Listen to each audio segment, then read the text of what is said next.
Welcome to the show, everyone. I have a fellow podcast host here today on the show. His name is Tim Heale, and he is the podcast host of Ordinary People's Extraordinary Stories. Today, he's going to share an extraordinary story about how he's been dreaming about his dead brother for 60 years. Welcome to the show. Thank you for having me. I'm looking forward to it. Yeah, so apparently you can tell that Tim's very rich and he is in his dining room. One can only hope. Yes, aim high is what I always say.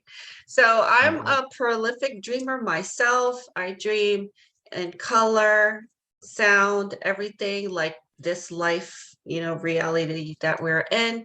So when Tim came to me and told me that he wanted to talk about this, I was like, yes, let's talk about this. So why don't you walk us into well, tell us a little bit more about yourself you want to add to what I mentioned, and then walk us into the story and the dreaming. Okay. Well, just to set the scene behind me, it's not my dining room. Unfortunately, I'd like to say it was, but it's not.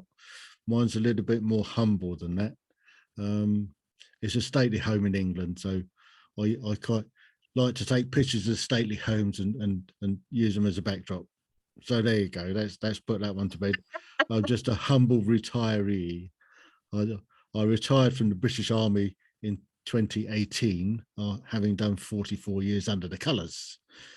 But to talk about, I've only just started talking about this, actually.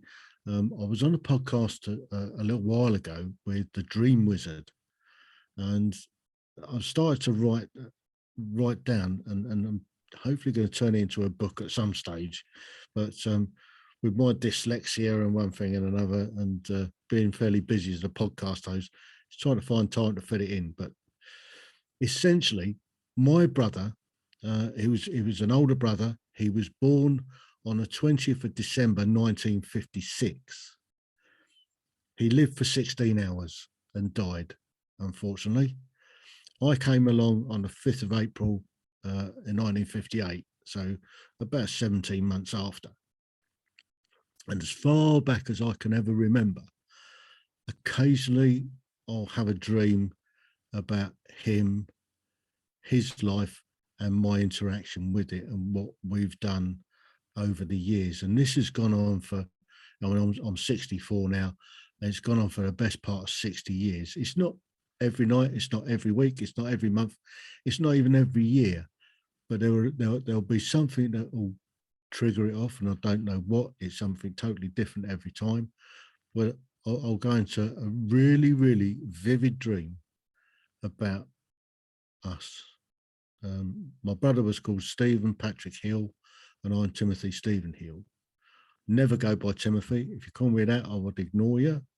I should have changed it by default. I did have a word with my mother about it and said, what do you think you was doing calling me that?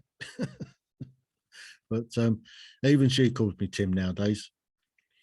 So one of the earliest recollections of the dreams that I can remember is that I was about 3, thereabouts, maybe 4, and my brother had already gone to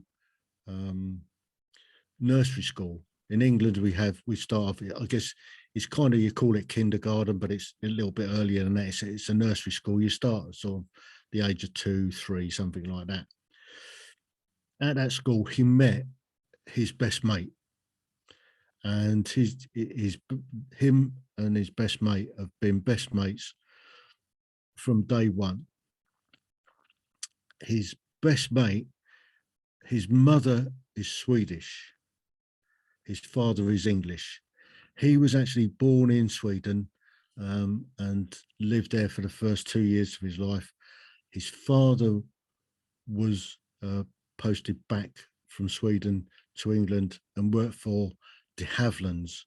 Now, de Havilland's is a famous aircraft manufacturer. They built the Comet, they built the was it the Meteor? Anyway, they've been building warplanes and commercial aircraft for years. So his father came back and they worked there. His best mate was called Jan, and Jan was bilingual. When Stephen, day one at school, they just hit it straight off. And Stephen spent more time round at Jan's house than he did at our house. And this is part of what it was with growing up. I was lumbered with my sisters. We got two younger sisters, and they were a real pain. Stephen used to go around to Jan's all the time. So Stephen actually picked up speaking Swedish. And it was around about when he was 7, maybe 8, Jan used to go off every summer holiday and winter holiday to Sweden to his grandparents. And when Stephen was around about 7 or 8, he was allowed to go with Jan on a summer holiday.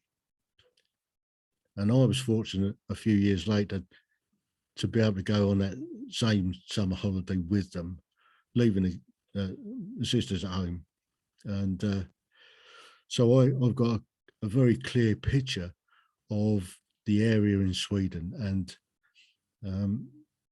Jan's grandparents or grandfather worked at the Hellberg-Rassy boatyard building boats, and they had access to boats and were able to go sailing. So, which is something I've actually done in the past. And so when I have these dreams later on, I can see the actual area vividly, as vivid as the background here. So, and we've had this ongoing for donkey's years, where I've dipped in and out of reacting with him and Jan over the years. So is this Stephen is the brother that passed away? Yeah. Okay. So So in the dreams, he's continuing to hang out with this friend. yeah, and lived a life. So He's are actually you in, lived that life yeah, are you in alongside contact me. with Yen or? Yeah, I mean, Yeah. the dreams are so vivid. It really is like I'm there. It is like a daily life. It's quite difficult to explain, but Yeah. the dreams are that vivid. The conversations are that clear. It's just like being in a parallel universe. Yep. where Yeah. where I fall over into that, and our lives have just gone along. It's strange, and even a dream wizard struggled at trying to understand, and that's the kind of that's what we came to, is that it's a parallel Yeah. universe that I cross over into. Yeah. I have those kind of dreams all the time. All the time. So like I remember having a dream. I was talking with a friend, and she's a real friend. I know her, and but in the dream I'm sitting across from the table from her, and she's wearing her hair in the way that she never wears in this reality. So in the dream, she has long hair, but it's like braided down one side. So I remember in the dream kind of looking at her going, she never wears her hair that way, you know? And then we said our farewells, and she walks away and jumps on a motorcycle and rides away. Well, she doesn't ride a motorcycle in this reality. So it was like, is this another version of this friend? That we're friends in this other reality, but in this other reality, she wears her hair different and she rides a motorcycle. I can't blame her for riding a motorcycle. I've ridden a motorcycle all my life. I've always had a motorbike. It's a good way of getting around. It could be a dangerous way of getting around with some of the clowns on the road, but Right, right. you just have to. I think everybody should have to take a motorcycle test before they're allowed to drive a car, and then they'll realise how dangerous it can be, Oh and yeah. a bit more respect for I used motorcycles. to be a motorcycle passenger, so I always watch out for motorcyclists all the time. Yeah, Because I used to be a passenger myself, so I'm hyper aware of where they are on the road. yeah, they do sneak up a bit rapid as well sometimes. Yeah. So Yen, has Yen had dreams about your brother? I don't know. Have you ever asked him? No, it doesn't come up in conversation. It'll be interesting to see if he has and if he's had similar type dreams. But like, as far as I'm aware, Jan's dead as well. Mm-hmm. I think that is their connection, Mm-hmm. where they both died, but they've gone into this parallel universe together, and they've had their lives, the whole lives, literally their whole lives together. Mm-hmm. They when they got married to two best friends, the Swedish girls that they met in Sweden. And that's, I mean, that story is quite bizarre because I was over there at the time, and where Jan and Stephen had been going over for a few years. They One of them is Jan's cousin and her best friend. Well, Stephen married Jan's cousin, and Jan married her best friend. But in Sweden, they go and have saunas and stuff like that, and being naked is means nothing. So they've grown up going to saunas with these two girls Mm-hmm. from the age of about sort of, I guess, 8, 9. So it's just been natural for them, and they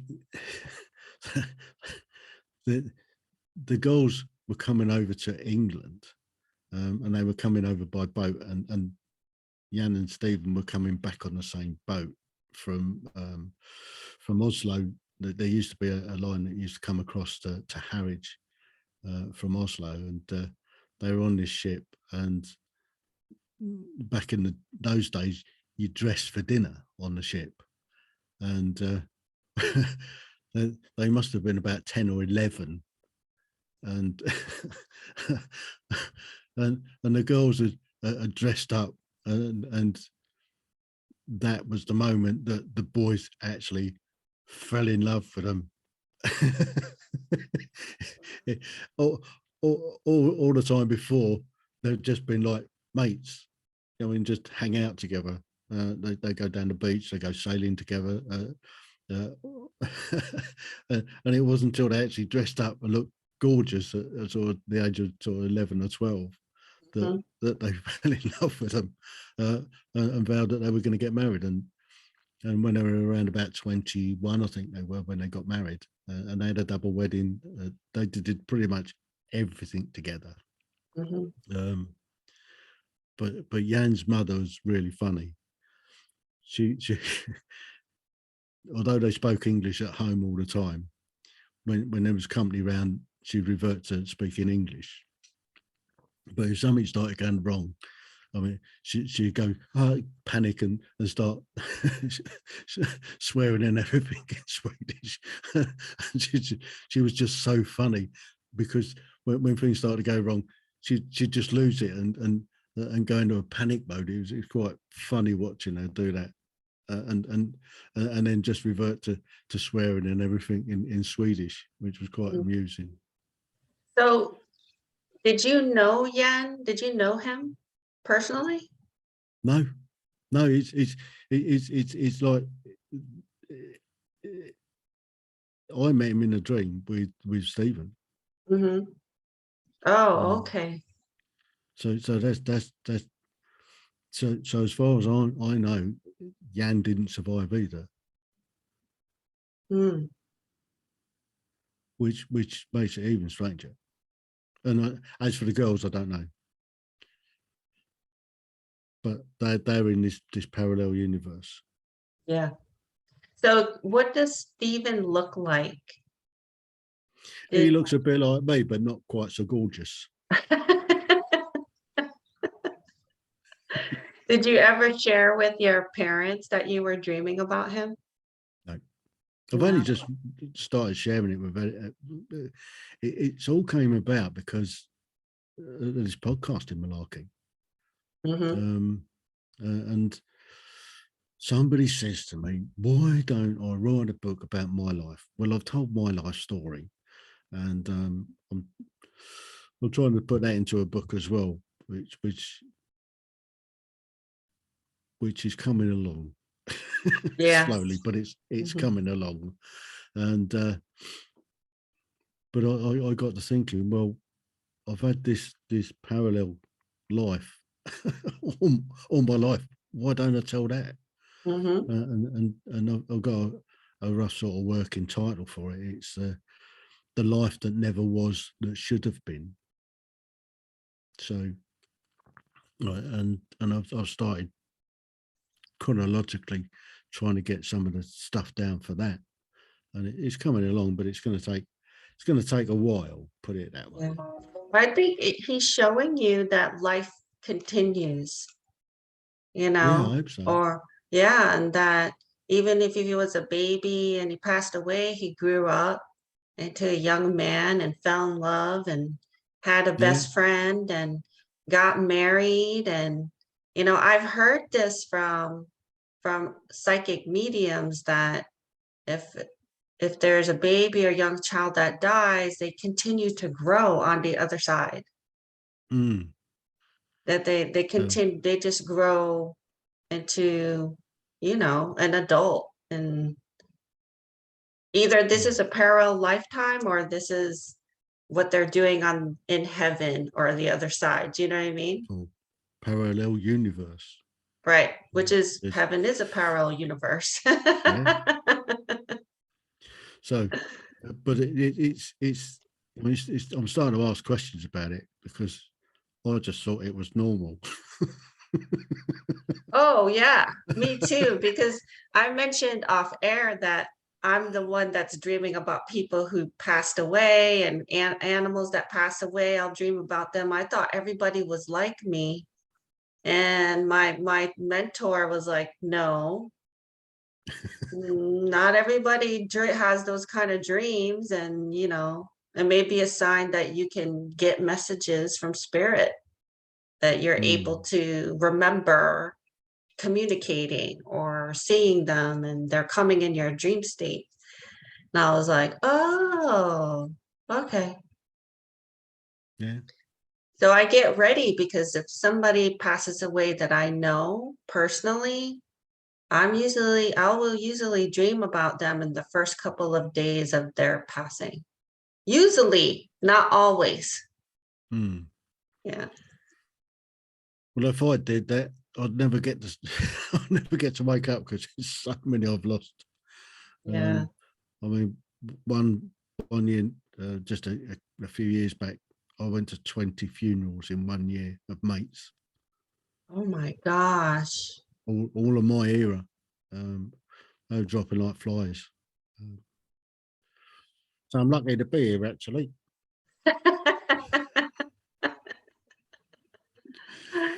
So what There again, I've got a ticket to 102.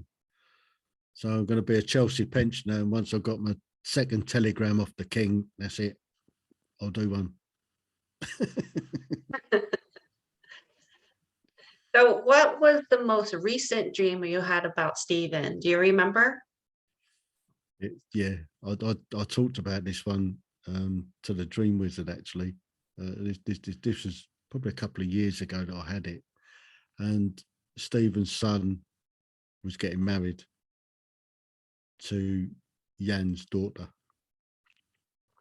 and I was driving the groom and best man to the wedding, and it was in a typical sort of lovely old Saxon type church here in England. And the morning of it, the groom's mother,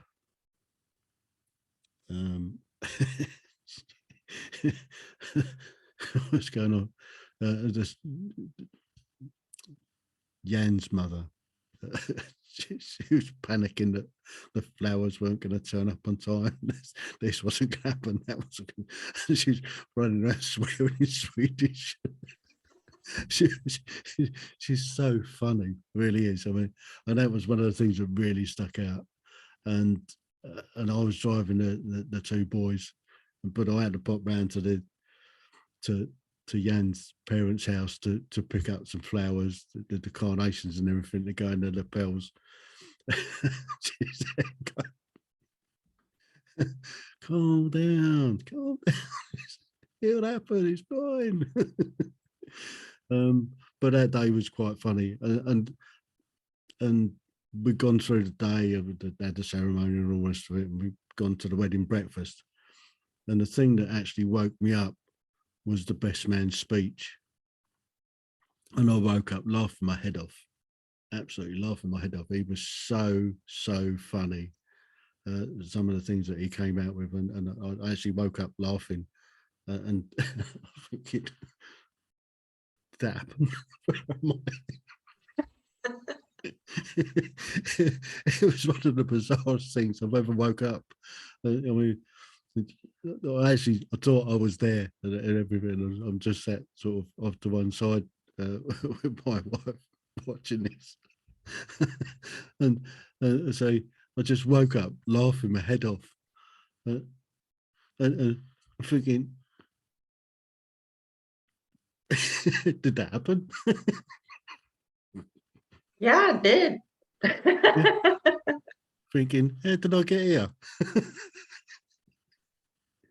And it's also, once I sort of woke up, bloody hell, another one. So it's just another connection that we had. So when you're dreaming about him, are you aware that you're in a dream? Not really. Okay. It's odd. It just feels so natural that that because it's something that's always happened. It feels kind of natural that it's happened. Mm. So when we're in it, I'm part of it. So it's not as though, oh, I'm in a dream. Oh, this is happening. It just feels as though it's happening. It feels natural. It feels as though it's always been there. Wow. So most of the time when I'm dreaming, I know that I'm dreaming. There's some part of me that's I'm in it, but I could be like observing myself being in it. Mm. It's like I'm watching a movie of myself and other people in the movie. And then if things happen in the dream that don't match with what I would do, I want to be yelling at myself going, don't do that.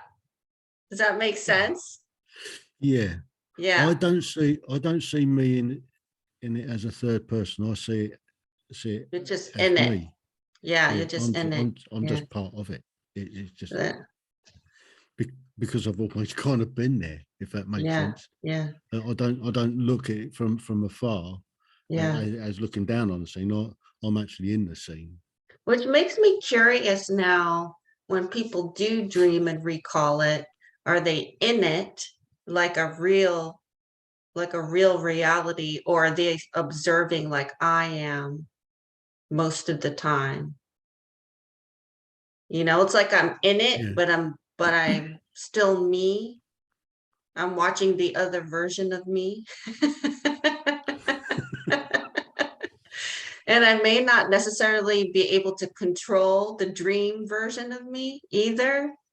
Like I'm just kind of watching, and Mm. then I might like, yell, "Don't do that. What are you doing?" And the dream version of me is not hearing me. No, for me, it just feels something natural that Yeah. I'm actually in their part of it.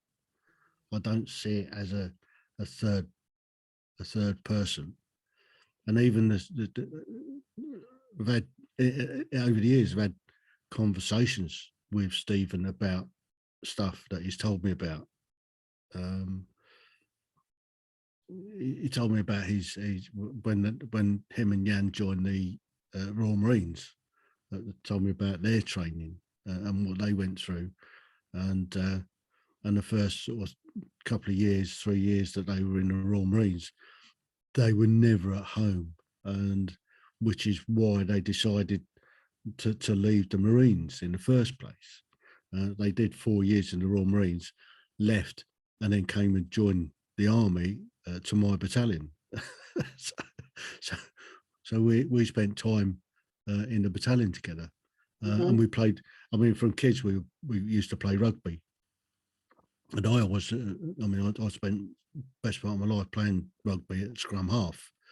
And Stephen was always a number 10, and Jan was a 15. He was a fullback. And we used to, when we were playing rugby, I mean, I've played games with them, and games we've always won because we don't need to communicate, because we know exactly what each other's going to be and where they're going to be and what they're thinking. And so I get the ball and it goes straight out to Stephen, and Jan will come up and generally score a try or two. Occasionally I'll get a scrum off, a cheeky one, scrum off, cheeky one. So they've come over, they left the Royal Marines and joined us, and we've been on the same promotion cadres together. So that's all happened in the past. So do So you think that you're actually reading each other's minds when you're playing rugby? yeah, I mean, Yeah. because we started so young, Mhm. and we were in sort of in junior school when we started playing rugby for the local rugby team. Um, so we were brought up. I mean, because they were a year older than me, I was just on the cusp of being able to play in the same team. But because we had a natural ability to play rugby and to read the game and stuff like that, I was able to sort of play at the slightly older level that I should have been the lower level, but they saw how well we worked together, that we were kept on the same team, and we went through all the way through school playing for the local rugby team. And then they joined the army, and they didn't get much of a chance to play rugby in the Marines, but when I got to the battalion, I got to play rugby there, and because we had some great postings, we didn't go away as much as what they were going away. When they came across, one of the first things to do was go to the rugby team. So we used to play rugby for the battalion. So So you said you had talks with Steven. Do you remember what you talk about? yeah, we talk about. I mean, that's how I got to find out about what they were doing over in Sweden when we were youngsters. Um, and I pleaded and begged to go with them one year, and I was allowed. Um, so Yeah, yeah, I think that's interesting because that's even though I'm a vivid dreamer and I have conversations with people, I don't hardly remember what we talk about. mm, Like I can retain the visual, but I can't retain what was said. yeah. I mean, what we're talking about is just sort of general things that you generally talk about, and he, I mean, we've had conversations over the years. We talk about the kids and growing up, and what car he's looking at buying, or going off on because we used to do a bit of sailing, so they'd talk about sailing and talk about what they wanted to get. They were going to get a boat. They wanted to do. They wanted to sail across to the Caribbean and stuff like that. So that was all part of some of the conversations that we had, some of the interactions we had on courses, sailing courses, because we all went through the army sailing to get qualifications and stuff like that. When we were in Germany, we used to go up to Kiel, and because we were sort of corporals at this time, we were able to take groups of lads and get some boats out from the British Kiel Yacht Club and sail around Denmark, which we've done in the past, which I've done. So, and they've just been part of it. Yeah. Did Stephen have any children in the dreams? Yeah. He's got a boy and a girl, same as Jan. They got a boy and a girl. Wow. That's so detailed. My But goodness. the kids are the same age. They're born on the same day. They got pregnant at the same time. It's I mean, that is the weird part, because they used to, I mean, they were pretty much inseparable all the way Yeah. through, even the two wives. And when we got posted, that they were had houses next to each other. And when they left the army, they bought houses in the same road, in the same area. So that's always been the case for them. So just the interactions over the last 60 years has all been stuff that's kind of happened, but hasn't, but has. It's everywhere the dreams have been, I've been. So I don't know whether that adds to the vividness of the scenes or the dreams, but it's as though they've always been there when they haven't, but I have. And I've always thought that was normal. You know what? I don't think I've ever heard of anyone dreaming of a past loved one so vividly and for so long, over a long period of time. I think that's really unique and special. And maybe there's somebody out there that's experienced the same thing, but they haven't talked about it like you haven't talked about it till recently. But I think that's amazing, because you got to know your brother, you got to have a relationship with him, even though he's not in this physical reality we're in. And so even though he was, lost to your family and to your mom, your parents, but he's still alive. That's the thing, is that even if someone dies, they're still alive. They're just in a different form. Yeah. But it's I just thought it had been normal all the way through, and I never really spoke about it, because I suppose it's not one of the things that you kind of speak about, is it? Yeah, and he died a long time ago. There's probably not a Yeah. lot of people who knew about him, so except for your immediate family. Yeah, I've even spoke to my mother about him, to try and find out where he died from, but she didn't know. But yeah, she kind of misses him as well. Although he was the firstborn. She was only 16 when she had him, so it was a long time ago. But it's a way forward, and well, I don't know about my sisters. I never speak to them. Really? Really? Yeah. Spoke to Good my thing you sisters for dream about years. your brother then. Yeah, I mean, don't get me wrong. Sisters occasionally feature in the dreams, but they're normally a pain in the ass, particularly when we was a kids. Yeah, my sisters were a nuisance. Yeah. I guess sisters generally are. Well, they probably thought you were too, as a big brother. Yeah, so being the eldest, I suppose. Yep. Trying to Hmm. tell them what to do. Yeah, Yep. I don't want you playing with me. Go and play with your own kids. Go and play with your own friends. Yep. Too busy getting caught with my own mates without having you dragged along as well. Hmm.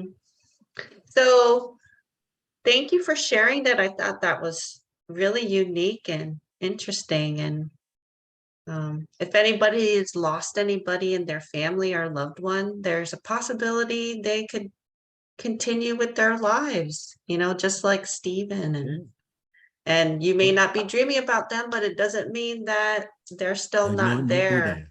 living or even experiencing things with you, you know, Mm, since, in your dreams, you're visiting places you've already been to, and except now your brother and his best friend and his family are all yeah. there. So tell us a little bit about your podcast and, how to find it and contact you if anybody would like to. Well, I'd like to know if anybody else has similar experience to me, or whether I'm just unique. Well, I'm Yeah, me unique too. anyway, but there you go. Hmm. But if I got into podcasting basically through Ancestry. I was working on Ancestry and I found my great grandfather who lived over in Portsmouth. I live across the Portsmouth Harbour in Gosport. And he was in the Royal Navy. He was a chief stoker. So I found some stuff about him and what ships he served on and stuff like that. And I thought it'd be great if I could have a chat with him about his life and get to know him. Unfortunately, he died in 1930. And without a time machine, I can't go back and have a chat. And then we got into lockdown and working on this theory. I thought, well, if I don't tell my story, it's going to be lost to future Mm-hmm. generations, which is why I started the podcast in the first place. So I did 24 half an hour episodes of my life. And some of it's funny, some of it's not quite so funny, some of it's quite raw, especially when I lost my best mate and my wife inside the same year. Um, so that's quite hard. And then I talk about some of the operational deployments I've done um, over the years and brings it all up to date and some of the sailing expeditions that I've done and bits and pieces like that. So there's 24 half an hour episodes of my life. So for any of your listeners out there that are suffering from insomnia and might need to get to sleep, maybe try it. It may give you one or two nightmares, depends on which episode you listen to. So do you But then, interview guests also on your yeah, I'm podcast? coming on to that. I'm coming on to that bit. Hang fire, hang fire. Okay. So Okay. I did a couple more episodes of some in-depth stuff. I did about 6 trips down to Morocco in a truck for a friend. I did a couple of trips to Colditz Castle, and then one of them we went on to Auschwitz. So that I did that, and then I thought, now what do? We're still in lockdown. Why Mhm. don't I tell other people's stories? So that's not lost. So I started with my mother. So series 3, episode 1 is my mum. So we sat and had a chat with my mum and got her story, and from there it sort of grew some legs, and I did somewhere around about, I think I got up to about 50 odd people, and it kind of dried up a bit. So I went off on doing a Thursday rant So stuff that was going on. This is the back end of last year, back end of 21. Trying to get guests on the show and stuff like that. It was really hard work. So I went off, and to maintain a little bit of continuity, I went off on a rant. So I used to have a Thursday rant talking about current issues of the day, lockdown, one thing and another. And in the beginning of this year, 2022, I was on, somebody suggested, why don't I get onto Podmatch? So I got onto Podmatch, and well, I haven't really looked back since. Yeah, yeah, And like Podmatch is great. Like I've they, just interviewed number 100 114, 115, something like that. yeah, yeah, I've got some editing to do. yeah. I'm lucky too, because when I started my podcast a year ago, I just reached out to interesting people that I thought might have some interesting stories to tell.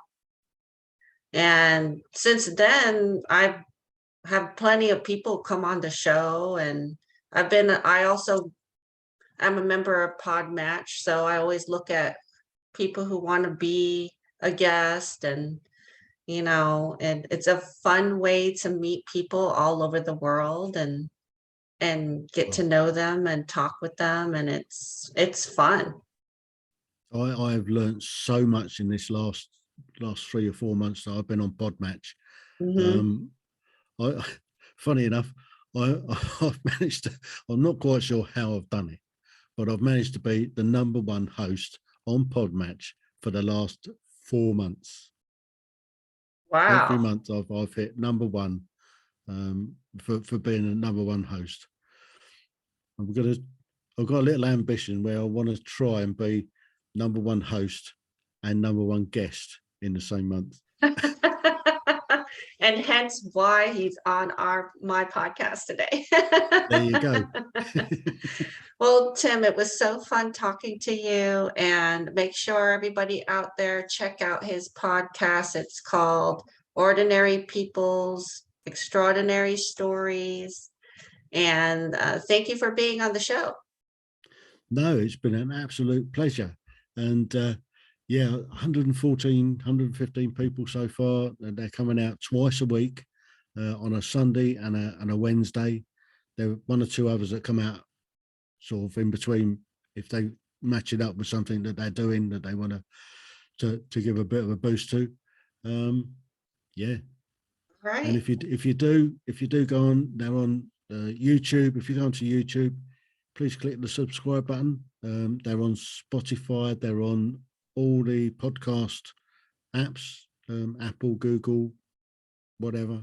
Um, please leave comments and stuff if you like what I'm doing. All It'd be right. great to get some feedback. Yeah. Thank And you if so there's much, anybody Tim. out there, if there's anybody out there that dreams like I do, I'd love to have a chat with Yep. Contact Tim, because I would like to know too. them. Well, Tina, it's been an absolute pleasure. Yeah. Thank you so much.